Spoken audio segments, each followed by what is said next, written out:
ఈ రోజు ఈ సమస్యకి కారణం 2019-24 మధ్య జరిగిన భూ కబ్జాలు, ఇతరత్ర రీసర్వే పేరుతో పెట్టిన ఇబ్బందులు. ఈ రోజు 100% మా ఎమ్మెల్యే ఆఫీసర్ కానీ ఇటు రెవెన్యూ సంస్థ కానీ మాకు రోజుకి 170% సమస్యలు గ్రీవెన్స్ వచ్చేవి అన్ని రెవెన్యూ సమస్యలే. 5 సంవత్సరాల్లో మా పొలం పోయింది, వేరే వాళ్ళ మీద వెళ్ళిపోయింది. రికార్డులు ఇప్పుడు లేవు, ఆ రికార్డులు తగలబెట్టేశారు. ఆ రోజు పనిచేసిన అధికారుల్ని మళ్లీ సిన్సియర్ గా పనిచేస్తారని ఈరోజు తీసుకొస్తే 2019 ముందున్న రికార్డులు ఒకటి మాకు కనిపించట్లేదమ్మా. అసలు పూర్తిగా మార్చి పడేశారు. మరి పలాసలోనే ఆ దొంగలు ఎక్కువ ఉన్నారో లేకపోతే రాష్ట్రంలో ఉన్నారో గానీ ఒక్క సెంటు భూమి కూడా ఈరోజు ప్రజలకు గానీ ప్రజల గురించి ఏమైనా కట్టుకోవడానికి ఇవ్వడానికి లేదు. దీనికి మీ సహకారం కావాలి. ఇందాక సర్పంచ్ గారు ఒక మాట అన్నారు, ఇదే అధికారులు అప్పుడు ఎందుకు పనిచేయలేదని. నడిపించే నాయకుడు బట్టే అధికారులు కూడా పనిచేస్తారండి. నోరు మూసుకొని ఇంట్లో కూర్చొని మా వాళ్ళు చెప్పిన పని చేయండి అంటే అధికారులు పని చేయలేరు. మీ డ్యూటీ మీకు చేయండి. ఈ రోజు మీ ముందు మా పత్రికా సోదరుల ముందు కూడా చెప్తున్నాను, ఇది కానీ 100కి కనీసం మనం 90% న్యాయం ఈ రెవెన్యూ సదస్సులు చేయగలిగితే రాష్ట్రంలో 70% ప్రజలకు అన్ని ప్రాబ్లమ్స్ క్లియర్ అయిపోయినట్టే. గత 5 సంవత్సరాల్లో పోయి మీకు ఇబ్బందులు పడితే దయచేసి ఇక్కడికి వచ్చి ఉన్న మీ వివరాలు ఇవ్వగలిగితే వాళ్ళు 10-15 రోజుల లోపల క్లియర్ చేస్తారు. అటువంటిది ఏదైనా మీకు క్లియర్ అవ్వకుండా ఉంటే వాళ్ళ లెవెల్లో కూడా క్లియర్ చేయకపోతే దయచేసి పార్టీ ఆఫీస్కి వచ్చి నన్ను సంప్రదించండి.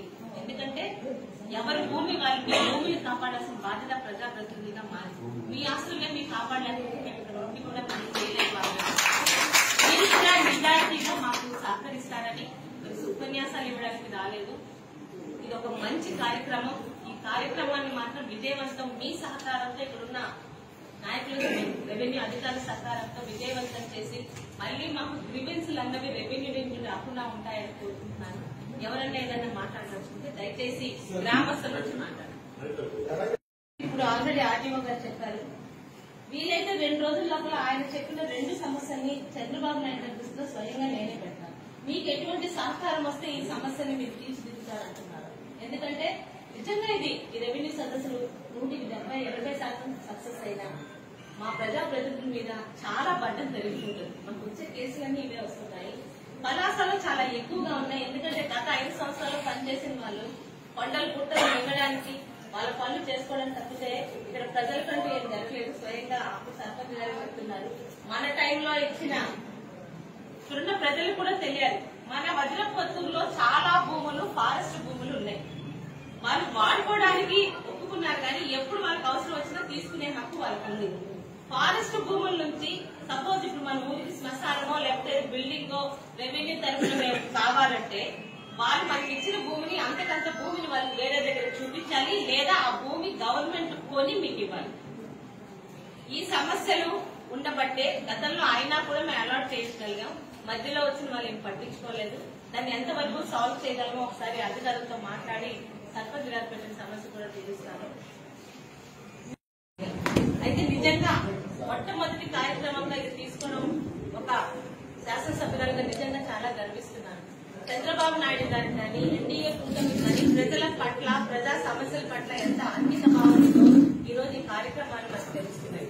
ముఖ్యంగా ఈ రోజు ఇక్కడున్న అందరూ మాట్లాడారు, ముఖ్యంగా అధికారులు మాట్లాడారు. ఈ రోజు ఇక్కడ ఈ రెవెన్యూ సదస్సు తాలూకా ముఖ్య ఉద్దేశం 2019 ముందు భూ రికార్డులు ఎలా ఉన్నాయి, ఇప్పుడు 2024లో భూ రికార్డులు ఎలా తారుమారయ్యాయి, అలాగే భూ కొలతల్లో తేడాలు, సర్వే నెంబర్లో మార్పులు, వారసత్వం పేర్ల మార్పులు, సరిహద్దు సమస్య, భూ విస్తీర్ణంలో తేడాలు, రీసర్వే రికార్డుల్లో నమోదైన తప్పులు, మిగతావన్నీ కూడా పరిష్కరించి ఎవరి భూమి వారికి అందించడమే ఈ తాలూకా ఈ రెవెన్యూ సదస్సు తాలూకా ముఖ్య ఉద్దేశం. అయితే వాళ్ళు ఎంత సిన్సియర్ గా అధికారులు ముందుకు వస్తారో మాకు ప్రజల నుంచి కూడా, నేను ఇక్కడ ప్రజలే అంటున్నాను, టీడీపీ పార్టీ వాళ్ళంటే ప్రజల నుంచి కూడా సహకారం, ముఖ్యంగా గ్రామ పెద్దల నుంచి కూడా సహకారం కావాలి. ఎందుకంటే 5 సంవత్సరాల్లో ఇటు పలాసలో కానీ రాష్ట్రంలో కానీ ఏమైనా జరిగిందంటే మొత్తంగా భూ కబ్జాలు. పలాసలో ఈ రోజు ఒక అభివృద్ధి చేయడానికి ఒక కంపెనీ కానీ ఏదైనా తీసుకొద్దామంటే అయ్యా దీని మీద ఇంట్రెస్ట్ లేని వాళ్ళు బయటకు వెళ్ళొచ్చు, మీకు నిజంగా రెవెన్యూ సమస్యల మీద వస్తే